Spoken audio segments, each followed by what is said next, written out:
I'd also like to begin by acknowledging the unceded traditional territory of the Tsleil-Waututh, Musqueam, and Squamish nations. In May, I attended the Native American and Indigenous Studies Association conference and went to a session that explored apologies and reconciliation. One of the panels explored the concept and effectiveness of apologies. I'm thrilled about this event today because it represents a strong desire to move beyond the apology and into action. The TRC calls to action include integrating Indigenous knowledge and teaching methods.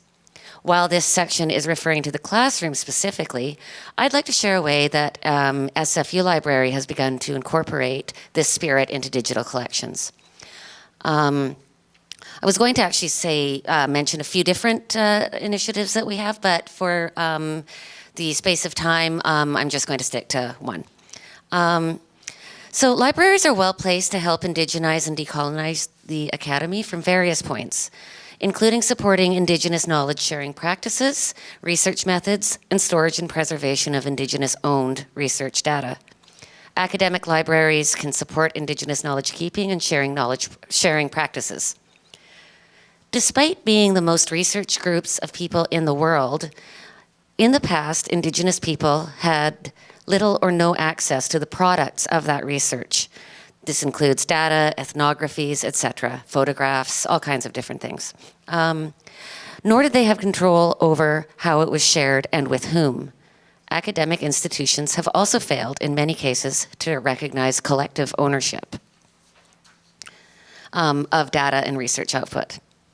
SFU Library is currently working with 2 Indigenous community organizations with the storage and preservation of some of their digital data. These are the Squamish Nation Education Department, which is just across the water from where we are right now, and the Chief Atom School in the interior near Chase. I'd like to mention my colleagues that have put in a lot of work in alphabetical order. Sorry, their work isn't in alphabetical order. Their names are in alphabetical order. Alex Garnett, Carla Gravener, Mark Jordan, Brian Owen, and Nicole White. The data from these 2 organizations and those that will soon follow is mostly focused on Indigenous language material, and language has come up a little bit today and language revitalization is being incredibly important. These communities are all working on various projects regarding that. The material includes PDFs, video, lots of audio material, and it's actually meant to be sort of not just necessarily stored away, but actively used for developing curriculum for language revitalization.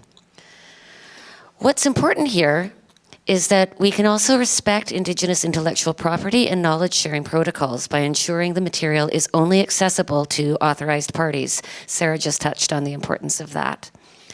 In some cases, this means going against the library profession's interest in making all knowledge as widely available as possible. Indigenous knowledge sharing practices often place restrictions on the sharing of certain knowledge to certain people. Therefore, indigenized library practice, or decolonized library practice, depending on your perspective, must respect Indigenous permissions or the lack thereof. Such measures also allow our researchers, both Indigenous and non-Indigenous, to comply with the demand of Indigenous research methodology that all research data is made accessible to the community and also controlled by the community. And I think actually that's about all I was going to say. I realize that time is a problem. I was about to move into my next stage, but that's fine. An inelegant ending.